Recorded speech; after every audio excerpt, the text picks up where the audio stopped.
Hello guys, আসসালামু আলাইকুম রহমতুল্লাহ। সবাই কেমন আছেন? আলহামদুলিল্লাহ, আমি ভালো আছি। বাট আজকে একটা ঘটনা ঘটছে ভাই। আমার নর্মাল আইডি দিয়ে গেম খেলতে ইচ্ছে করতেছে না, তো আমি কি করছি, একটা হিপ হপ আইডি দেখছিলাম নেওয়ার জন্য, অবভিয়াসলি কেনার জন্য। আমি বুঝছেন, ওনারে মেসেজ দিচ্ছি, আমাকে আমার আইডিটা ভালো লাগছে, খারাপ কিছু না, মানে আইডিটা ভালো আছে, অনেক ভালো আইডিটা।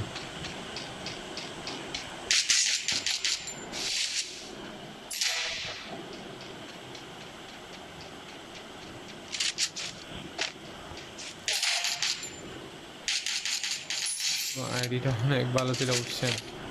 এখন যার থেকে কিনবো, মানে মানে ওনারে তো আমি ধরেন আননোন পার্সন হইলে তো কেউ কেউ ওরা বিশ্বাস করবে না। সাডেনলি